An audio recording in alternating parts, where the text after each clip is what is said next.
Happy Eastertide, Roxy. Will you be attending Beauty and the Beaster? What is a beaster, and are we allowed to say that? If you are getting ready to celebrate Easter at Church of the Rock in Winnipeg, you have to say it. I'm looking at the website. This is a real thing. Mm-hmm. This church puts on wacky Easter performances. They've done Pirates of the Galilean, The Lion King of Judah, The Wrath of Khan, where Captain Kirk dies and is resurrected. My Star Trek history is vague. Same. I think they should do Harry Potter and the Horcrux of Thorns. Wow. That might be too far. But is it too far when we're doing Beaster? From Religion News Service, this is Saved by the City, a podcast from two single Christian women living long and looking to prosper here in New York City. I'm Roxy Stone. And I'm Katelyn Beatty.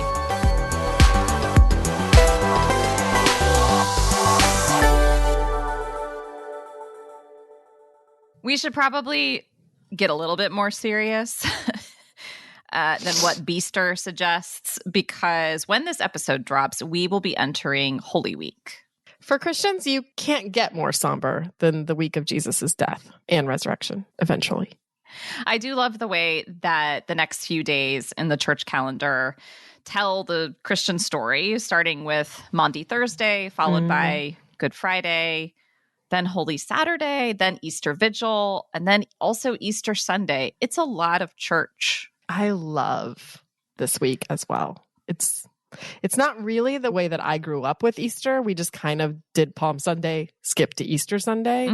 But now that I'm part of a more liturgical church tradition, I love Holy Week. Me too. It's beautiful. It's meaningful. It takes you through the story in a very palpable way. It leads you to like the darkness of Good Friday, and it lingers there. It doesn't just rush past that to the Easter Bunny. And it really does make Easter Sunday feel so much more momentous to have gone through just everything about that week. Like, I love the foot washing on Maundy Thursday. I remember the first time I did that, and I was washing, it was at the Orlando Cathedral, Episcopal Cathedral, and I was washing the feet of this woman who was probably in her early 80s. And it was just this moment, like, I wasn't around older people that often. You know, most of my circle in Orlando was pretty young. It was this great moment of intergenerational, like, service and humility and community. Yeah, there's a way that the liturgy, like, puts your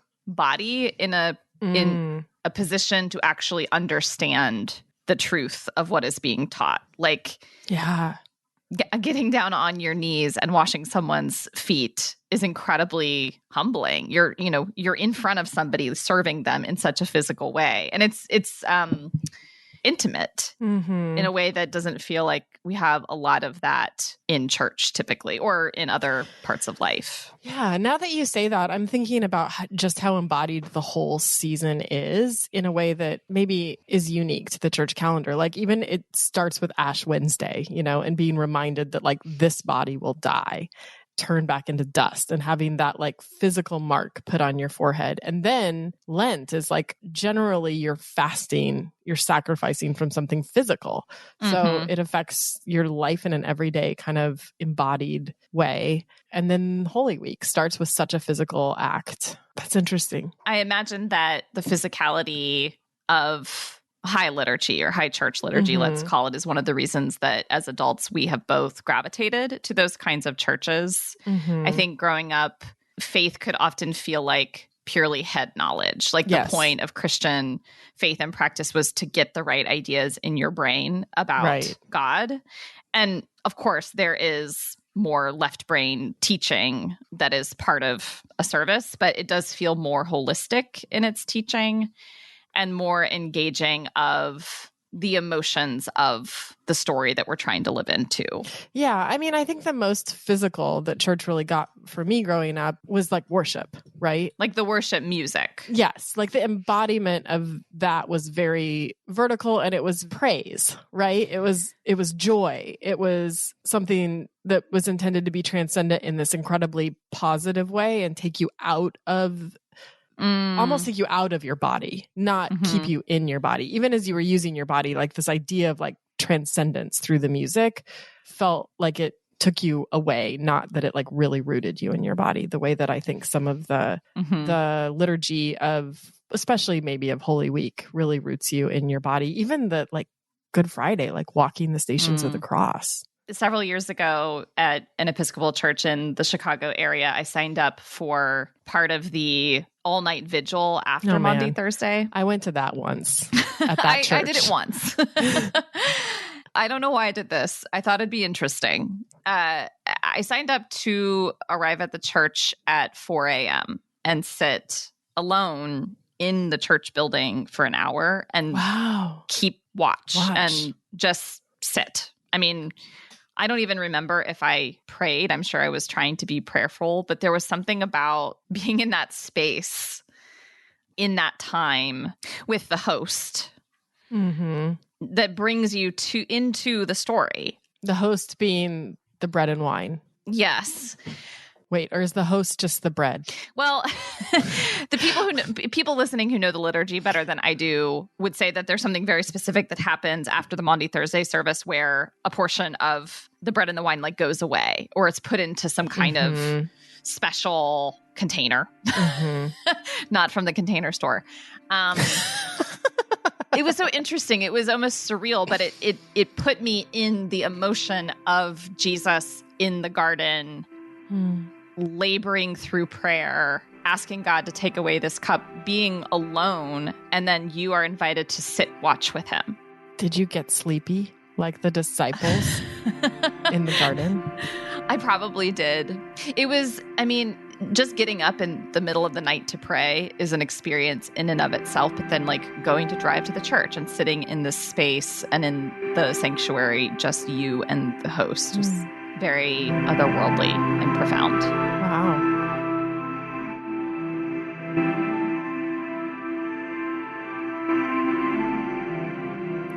What do you say, Roxy, to something that I'm sure we both have heard many times and maybe heard growing up, which is that the problem with high liturgy or high church liturgy or high churches is that they ask church members, worshipers to go through the motions. Like all of this is rote, it's formal. It doesn't mean anything because the script is there for you. Right. This isn't spontaneous. It's not personal. It's not coming directly out of your heart. Yes. Somebody else wrote it a long time ago. Yes. I'm laughing because, of course, we know what I think of that. But yeah, what do you think of that? Maybe suspicion of high churches. Oh, man. I mean, I grew up with that, and I carried a lot of that in with me to my first experiences at actually the church in Chicago that you're mentioning, which was my first high church experience. And then when I moved to Orlando, I started attending the Episcopal Cathedral there, and that's where I became confirmed Episcopalian, etc. But I remember carrying that in with me and sort of standing at a distance from the liturgical goings on of that church in the Chicago suburbs and being sort of cynical about it from the beginning, you know, like, oh, this is all just scripted. Do the people on, stage, do the people up in the altar, do they even mean any of this? Or are they just reading it and they do it every week? They, serve the host every week and go through the Eucharistic rite every week. And, oh, everybody's standing now because they were told to stand. And everybody's kneeling now because they were told to kneel. And now we're just confessing because we're supposed to. They're all And sheeple. Does anybody mean this? Exactly. And I did. I felt that for a while until it really got under my skin. And I started being moved by it every week. And I started noticing the ways that I would anticipate certain parts of the liturgy and the comfort it would give me to hear the thing that I had heard the week before and the week before and the week before. And I started to think of it almost in the way that you think about like eating your favorite foods over and over for breakfast or something, or like the sort of rituals of dinner and eating. And maybe you don't remember every one of them. Maybe you were bored with certain foods, but there's also like a way that even when you're not thinking about it or loving it, it's nourishing you. And even when it's just like routine, oh, I just need to eat this food, right? It's the same lunch I had yesterday, but I'm going to eat it. Like it starts to nourish you. And then sometimes it like really tastes amazing, but regardless, it nourishes you. And I started to think of it a little bit that way. And I think it surprised me the way that I came to understand it more every week. You know, it shouldn't surprise me. You're hearing it every week, right? And instead of it getting tired of it, I started to get it and absorb it because I would hear it differently, or I would experience it differently depending on where I was at or what I was thinking. I mean, now I get sad if something changes a little in the service, or I miss it. Like if I miss a week, I'm like, oh man, I really miss communion. Like I feel like my week didn't quite contain everything it needed to. Yeah, I like what you said about the roteness, quote unquote, actually being something that you end up liking, like the routine or the ritual of it actually being part of the appeal, that there's something that you can count on hearing every week. And some of the prayers of the liturgy, I don't think you can improve upon. Part of me just thinks there's nothing that I could pray that would better express either like confession or praying for other people, praying for the world, preparing for communion. It's comforting to me that I actually don't have to come up with the words week in and week out. I mean, I'm definitely bored sometimes, but then I'm like, yeah, but why is boredom, why is not being bored the point? Oh, yeah, right. I know that sounds like crotchety, but what I hear in part of the critique of high church liturgy being rote is that it's not spontaneous and interesting and like spirit-led. I mean, of course I do think it's spirit-led, but yes, that would be the charge. And I'm like, what if spontaneity is not any more authentic, quote unquote, than going through the ritual and the liturgy? You can participate in the praise worship spontaneity also because that's what everybody else is doing, and then you feel this weird pressure to raise your hands because you don't want people to think you're not spirit-led, and the best way to know if someone is spirit-led is the extent to which their arms are raised. Right. Yeah. I mean, I don't think that the critiques are all unfounded. I know friends who grew up in high churches, particularly Catholic or Episcopalian, who would say, you know, I never heard that Bible story before, or I didn't understand this about theology because that wasn't emphasized in my church, you know? Right. So I think there are ways that I understand that critique, and I think there's ways that we can learn from each other. And there's value in different forms of worship. But I am not interested in wholesale dismissing a liturgy because, other people wrote personal. The prayer. Other people wrote it, you know? Other people wrote recipes that work really well. I'm going back to the food metaphor. Boom. The liturgy is like Julia Child's recipe for beef bourguignon. And you have to say it like that. I've just never figured it out how to say it. I know. Or make it. I haven't really figured out either. But like it's a tradition because it's really good. Yeah, and you can spontaneously make it. And maybe it'll be good sometimes. Right, but it's not an authentic expression of myself if I don't figure it out on my own. I think there are people who probably think that way about their cooking, but I'm not one of them. So I like a recipe. Bad things happen when I try to do it on my own. Same.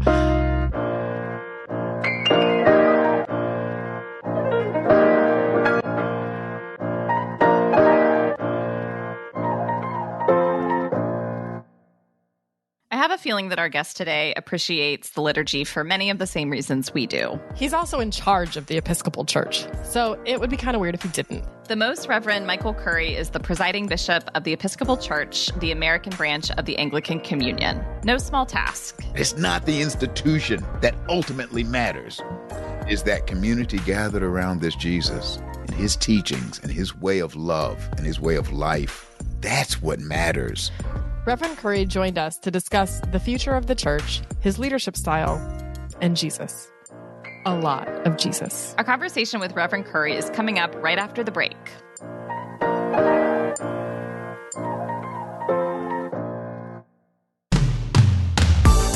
Religion News Service is an independent, award-winning source of global reporting on religion, spirituality, culture, and ethics.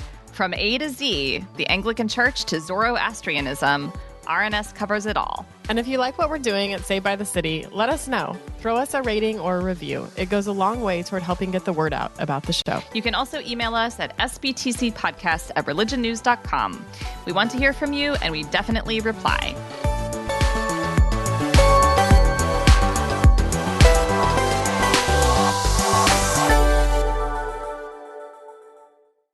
Well, as we know from RNS's stellar reporting, if I say so myself, all is not peachy keen in the global Anglican Communion, which includes the Episcopal Church. There are many divides and factions, including over same-sex marriage and ordination, which some leaders are trying to hold together. One such leader is our guest today. Michael Curry is an author, activist, and the presiding bishop of the Episcopal Church. He's the first person of color to serve in the role and has served at a time of deep rancor and division in the global Anglican Communion. On a lighter note, he also officiated Harry and Meghan's wedding. Hey, hey. So thank you so much for being with us this morning, Bishop Curry. We're really grateful to have you here. Thank you. Glad to be with you. At the end of our 2022 season, we named some of our dream guests for this year, and you were one of them. So we're very excited. Yes. Yeah. Oh, my gosh. You and Stephen Colbert. Oh, yes, of course. Yes. They pair us together normally. Yes. Oh, that's great. So when we release this episode, we will be heading into the centerpiece of the Christian calendar, Good Friday all the way through Easter Sunday. Roxy and I both attend liturgical churches where we take the whole Holy Week journey. So do you have a favorite service or part of the Holy Week liturgy? You know, it's funny. No one's ever asked me that before. But, I have to admit that what I've come to appreciate has been the Maundy Thursday or Holy Thursday liturgy that in the Episcopal Church includes foot washing, or at least makes that possible. And I've been involved in foot washing, I mean, not only on Maundy Thursday itself, but on some other occasions. And it's become a spiritual practice that I didn't grow up with foot washing, but I've been in occasions where, well, I'll give you one good example. When the Archbishop of Canterbury gathers us every couple of years or so, a few years ago, we were, there was estrangement. Yeah. And some of that was because of us in the Episcopal Church, who believe that marriage equality is related to baptismal equality. And there were real tensions. And after a week of working at that, we had a Eucharist in the crypt of Canterbury Cathedral. So you're talking about an old building. And we took off our shoes and socks, standing on that cold stone floor, and washed each other's feet. Wow. And I have to say that practice of practicing humility before the other, even the other with whom you may be alienated or disagree with, that for me has become a new insight into Christianity as somebody who grew up in Christianity. And I've realized that is a discipline and a way of life that is profoundly different than arrogant Christianity, militant Christianity, macho Christianity. Yeah. That is the way of Jesus on a donkey on Palm Sunday, not Pilate on a war horse. That's a message of Holy Week that can get missed. So we're going to come back to the aforementioned divisions in the Episcopal Church, of which you are we are intimately familiar. Get excited. Get excited. But we'll get to that hill later. So, but you've talked about your upbringing, and it sounds like you did not grow up in the Episcopal Church. So tell us a little bit about your upbringing and early faith formation, and then how did you eventually find yourself in the Episcopal Church? Well, I actually did grow. I did grow up in the Episcopal Church, but I grew up in a kind of a hybrid context. My dad was an Episcopal priest, so I grew up, with that world. And my maternal grandmother, who was a major force in my sister in our lives, was a dyed-in-the-wool Rock Rib, North Carolina Baptist.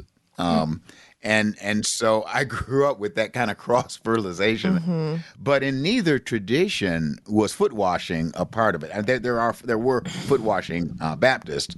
So I didn't grow up with that in either tradition, nor was there much discussion of the role of humility in the Christian life. Probably because people were afraid that if you do that, you might slip into humiliation. Whereas humility is about real humanity. Like the Shakers say, to turn around right. I'm curious, a few minutes ago, you kind of juxtaposed this humility with what you described as like macho Christianity or an aggressive Christianity. It seemed like maybe you had something in mind when you were talking about that. I'm wondering where you're seeing, like when you're thinking about that contrast, even why that's what comes to mind, where you're seeing that sort of express itself right now in terms of like this macho Christianity or this Christianity that's trying to prove something. Well, I mean, obviously, easily January the 6th, a couple years ago, you saw expressions of that in kind of white Christian nationalism on display at the Capitol when it was being besieged. I mean, how you going to conquer a Capitol building and beat up people? And you can do that in the name of Jesus Christ? Really? You see what I mean? I mean, that is just, that's a mindset that doesn't, those two don't go together. I mean, they just don't, no matter how you cut it. And so, I mean, that was an obvious display. But there are other forms that it takes sometimes in more extremist traditions. But sometimes they're innocent forms of it. Where we speak about conquering. You don't hear it as much now, conquering the world for Christ. Well, now, wait a minute. When folks say stuff like that, are they really talking about conquering the world for Christ and his love, his way of love? Or are they talking about conquering the world for Christ, which is a guise for our ego and our imperialism?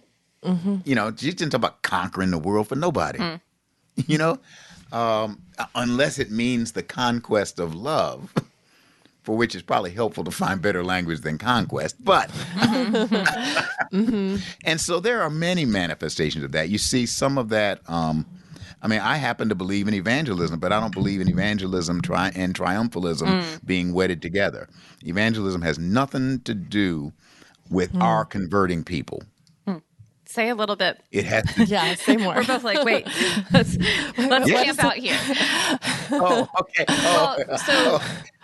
Yeah. It's interesting to hear you say, I believe in evangelism because I think, and this might be painting in too broad of brushstrokes, but in the Episcopal Church, in my experience, that hasn't been a strong emphasis or charism in the denomination. Nice yeah. There's a lot of nervousness about this word and what it means. Yeah. And I think probably precisely because of what you just said, Bishop Curry, that so often it has been married to a kind of triumphalist, us versus them, conquering other people. So tease that out. What does good or healthy or kind of right evangelism look like in your mind? It's as simple as one person experiencing the spiritual journey of another and sharing those journeys together.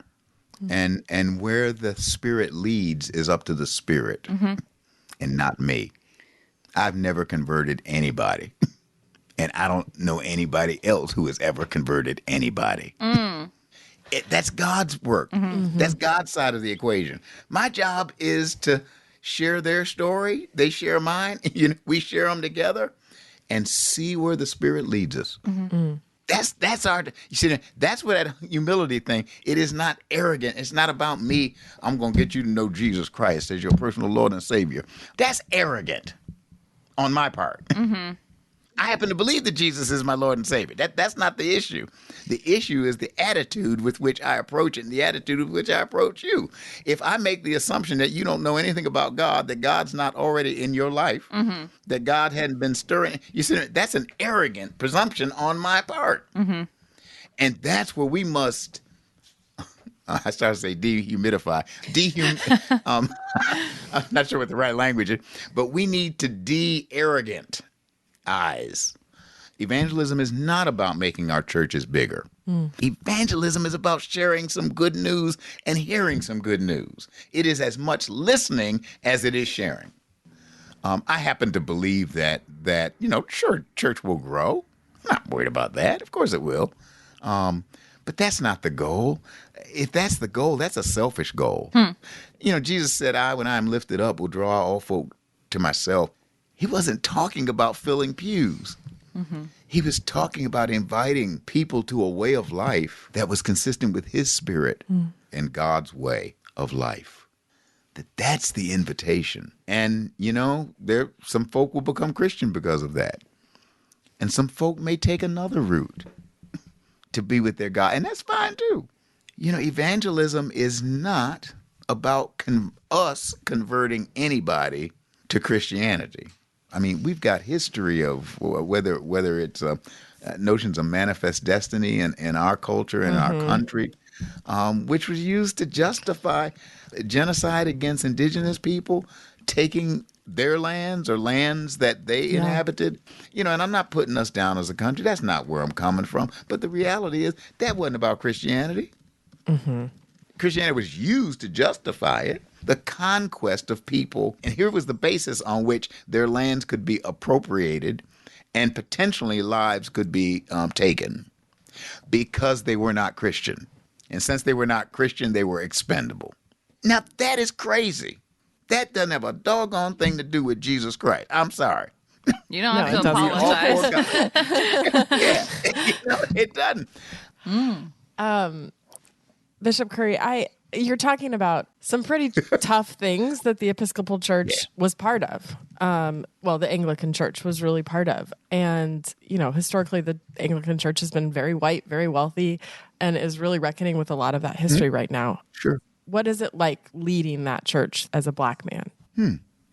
Well, in one respect, one could be anxious or anguish. In another sense, you could say, you know what? We've got work to do, and we're doing it. Now, it's not perfect, but to be able to be part of the process of helping the church to discover its better angels, that's holy stuff. I mean, if our goal is the realization of the kingdom of God's love, not only in heaven when we get there, but here on earth as well. I mean, what John Lewis and others referred to as God's beloved community. If that's our intention, if that's our goal, then anything that helps us to reflect that more fully and to live it more fully is worth doing, even if it involves some sacrifice. And so for a church like ours, like the Episcopal Church, of course we got history. Well, the United States of America's got history. I don't know about y'all's family. My family got history. Your family's got history. Any group of people got history. My wife is into genealogical research, and I sometimes tease her. I said, look, baby, you may not want to climb up my family tree too high because I know some of them critters, and you might not. You might be concerned about our children if you keep climbing that tree. That's just being human. That's being human. And our churches are human institutions, and we've been chipping away at racism and chipping away and working at it, and made some real moves. I think that are really facing our past. And not just, I don't mean just black, white racism, but our participation in indigenous boarding schools. And so we're facing into that, learning from it, telling the truth, not to point fingers at anybody, but to tell the truth. And then how do we turn? The word repent means to turn. It doesn't mean to beat yourself up. It means to turn in a new direction. So how do we join hands together and turn in a new direction? And if we can do it in the church, then maybe we can do it in the country. We talk to a lot of people on this podcast who, are kind of in a process of deconstruction or re-examining the faith that they grew up with. And I think, and Katelyn and I have talked about this, like the sort of choice that you end up with of like leave it all or burn it all down or like reform from within. And it seems like you've sort of chosen this, like reform the institution from within, be part of it, not burn it down and leave. So how did you come to that place? And how did you come to a place where you could see hope in the institution that is very broken? My deeper hope is less in the institution and more in the movement that Jesus began that sometimes has institutional forms. The essence of the church is a movement that Jesus of Nazareth began by calling a community of people around him who committed themselves to his way of love and life and his teachings. And they were, biblical scholars are referred to as the early days were a Jesus movement. And that movement, the life of that movement, the more we are in touch with that and part of that, then we will have life and have all sorts of institutional embodiments or not. The church has been established. It's been disestablished. It's been blessing empires. I'm not saying that's all right, but it blessed empires and it has been persecuted by empires. It's been, it's taken all sorts of different institutional forms. It is not the institution that ultimately matters. It is that community gathered around this Jesus and his teachings and his way of love and his way of life. That's what matters. We've talked a lot about Jesus, which seems fitting. One of our colleagues said that Michael Curry likes to talk a lot about Jesus. Did you really? and so far that's true. Okay, Jesus in love. So you're hitting it. You got me. Okay. So you mentioned, we talked about evangelism as sharing one's journey, sharing those journeys together. If you had an opportunity, and I'm sure that you've had in like airports and many places for you to answer the question, who is Jesus to you? What does Jesus mean to you? Tell me about your journey with Jesus. How would you answer that? In all honesty, it's not complicated for me. Jesus consistently, I'm 69 years old. There are parts of his teachings, there are moments when I don't want to hear that. And don't want to do it. Well, I remember some years ago, this is years ago when I was Bishop of North Carolina, and we were in a staff meeting and we were wrestling with, I don't even remember specifically, but some situation in the congregation, and they had heard me say, I know that the question, what would Jesus do, can be a little, I know that that's not always I get it. I went to seminary. I know that's not the most sophisticated, and I get all the problems with that. And yet, I have to admit, every once in a while, I do have to, it's helpful to think about, is there, if it's not so much just what would Jesus do, is there a paradigm in Jesus that I can apply in my life in this context? I think that's what's really going on. And so one of the staff members said, well, what would Jesus do? And I've jokingly said, look, don't bring him into this. I want to do what we want to do. Don't drag him into it. He's going to mess us up. We won't get and I've had those experiences. That's kind of we all laughed it off, but there's some truth. And there are times when what I think is the Jesus way is not what I intuitively think I would do. That was true. I'll give you an example.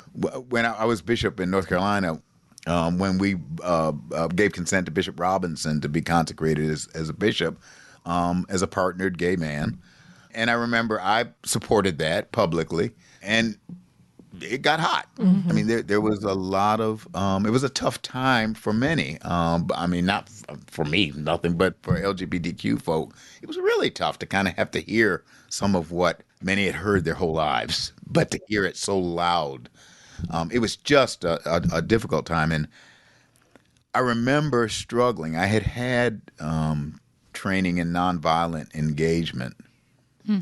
And I remember actually one time thinking, I don't want to do this. I want to strike back. There's a side of me that wants to strike back, not to receive and absorb and try to love this person who is hollering at me and calling me every name they could think of except one to my face. And I remember that. I didn't consciously think of it this way. I don't want to do what Jesus but that's what was going on. And yet, on the other hand, I knew it was right.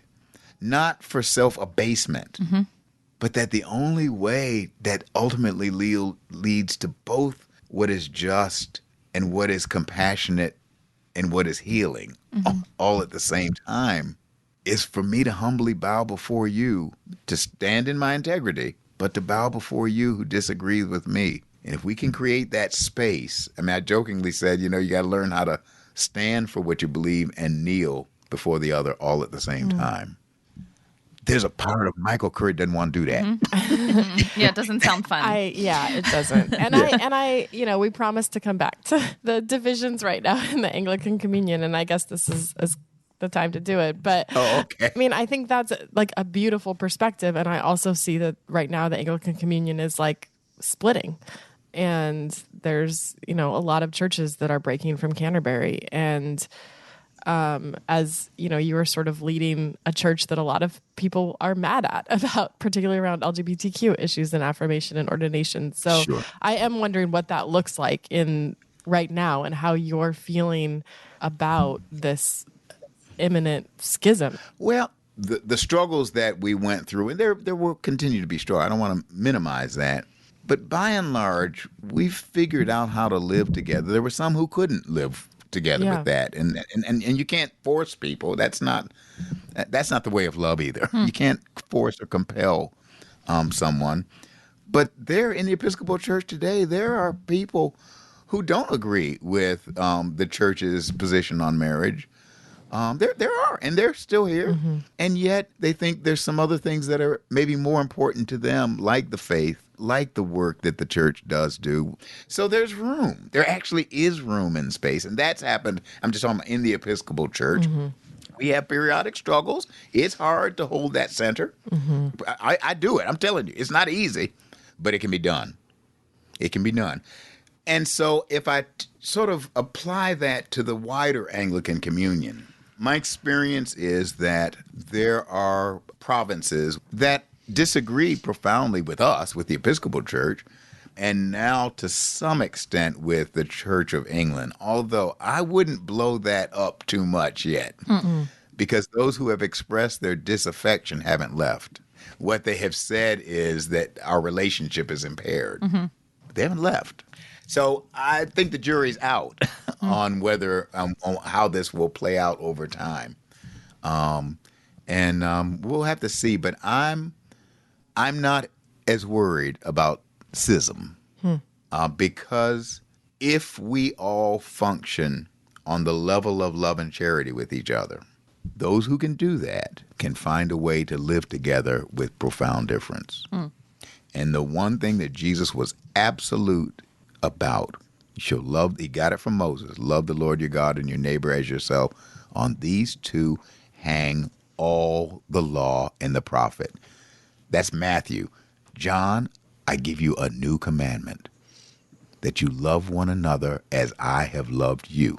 You know what? The average Anglican is a woman in sub-Saharan Africa who takes care of multiple children. That's the average Anglican, and she's not fussing about this. Yeah, she probably doesn't have the time or energy. No, she's got other things to do with. Thank you so much for your insights and just for spending this time with us, Bishop Curry. We're really grateful for this conversation. Yeah, thank you so much. Well, thank you both. It's been delightful talking with you.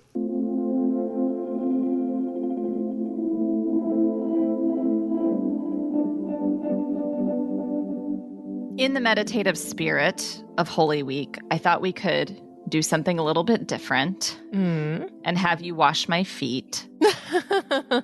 Just kidding. We could end with a poem from Mary Karr, who I think is the OG of memoirists, as well as a poet and a convert to Catholicism. There's a lot of treacly religious poetry out there, but Mary's the exception that proves the rule. So who's going to read? I think you have the better voice for it because some listeners have complained about my vocal fry. And I literally just did it. All right, let me give it a go. Descending Theology, The Resurrection by Mary Karr. From the far star points of his penned extremities, cold inched in, black ice and squid ink, till the hung flesh was empty. Lonely in that void, even for pain, he missed his splintered feet, the human stare buried in his face. He ached for 2 hands made of meat he could reach to the end of. In the corpse's core, the stone fist of his heart began to bang on the stiff chest's door, and breath spilled back into that battered shape. Now, it's your limbs he comes to fill, as warm water shatters at birth, rivering every way. That was so good. What a beautiful poem. We should do that more. I, for one, would be happy if we read more poetry on this podcast. Happy Easter, Katelyn. Happy Easter, Roxy. But first, Maundy Thursday. Like I said, I'm ready to have you wash my feet. I'll be right over.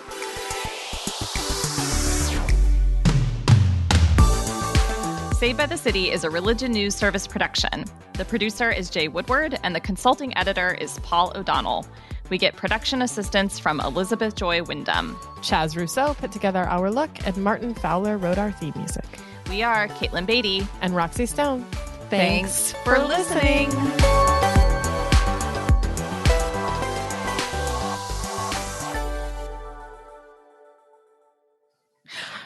I don't know what it means. It's just a Star Trek reference. What is it? What's the sign? Oh. Live long and prosper, buddy. I guess we could rewrite it to living long and looking to prosper here in New York City. I'm Roxy Stone. And I'm Katelyn Beatty. And our producer made us do this.